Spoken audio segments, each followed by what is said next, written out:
and also of the coronavirus and what we're all learning, being sequestered at home, and what he's doing there and how he's changing people's lives. I see many good things coming out of it. People gathering and thinking of spiritual things for the first time, people helping their neighbors, people giving away free things online, sharing with one another good quotes and verses and sayings from authors and wise people, and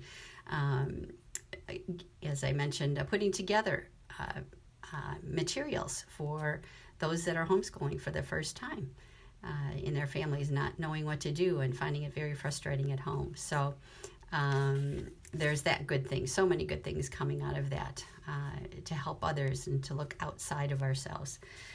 But something happened to me on Sunday that just changed my perspective all that much more. It was a miracle in my life, although a very small miracle considering the miracles of the parting of the Red Sea and the miracle of the resurrection. But I pick a word every year, and this year my word happened to be contentment. And boy, as what usually happens is when I pick a word, God allows something into my life that will help, that will test me. And of course, as we know, the coronavirus came. Now, you didn't all have contentment as your word of the year, but I am guessing that you're learning to be content, whether you like it or not, in the situation we're in. So that was my word, and what I do every year is buy a bracelet. And this year was no different. I bought a bracelet, very, very thin leather band in brown, natural color, and then little tiny beads that, when these beads are put together, they're basically the Morse code for the word contentment, which I actually loved. So I treasured this bracelet, and I wear it when I go out, and which isn't too often lately.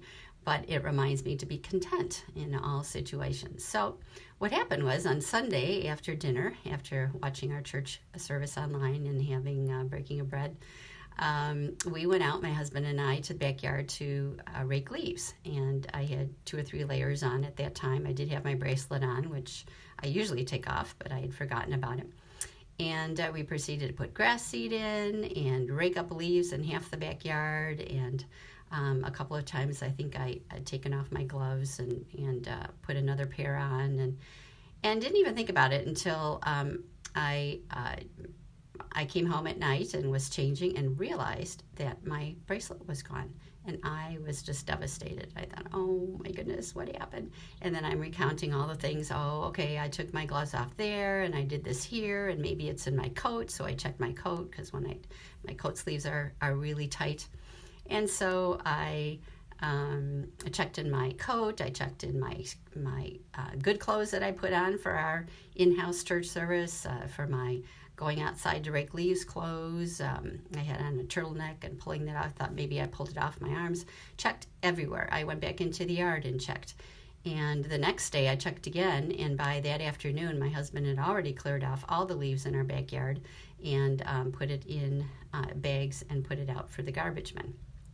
So on Monday, after I checked for the second or third or fourth time, I thought, okay, Lord, you're teaching me to be content no matter what. And yes, I lost my contentment bracelet, but that was your will, and I'm just going to be content with it. And so at that point on Monday, I just left it. And so what we've been doing every day, maybe you have too, is after dinner, we go for a little walk. And we happen to go out of our back door on Tuesday after dinner, just to get some exercise, go to the park and come back.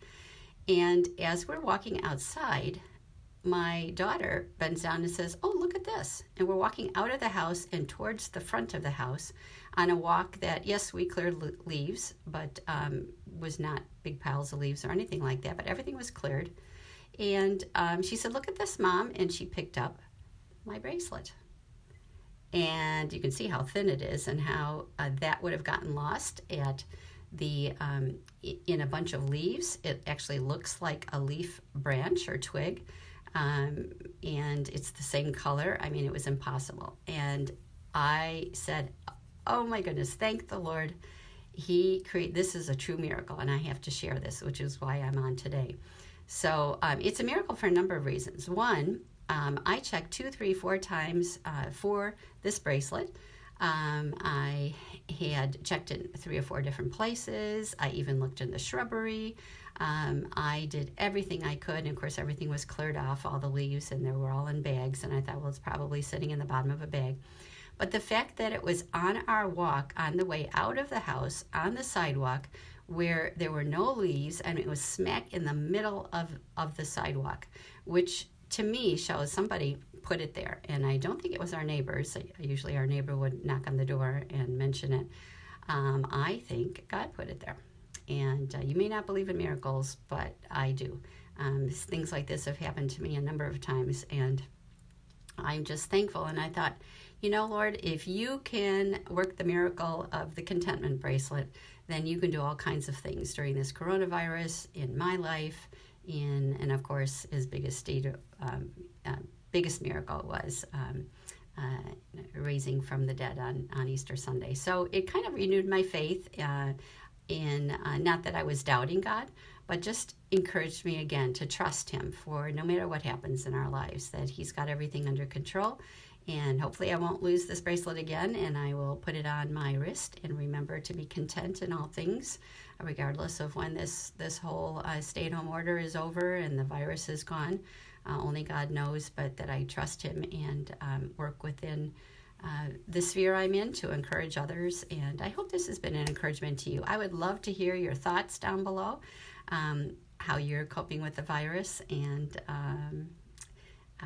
we'll just leave it at that. Have a wonderful Easter if you're a Christian and celebrating the resurrection. If you are Jewish and starting Passover tonight, whatever your situation, I pray that you will be content and that you will look at the bright side, the good things that are happening, and just be able to be blessed in that.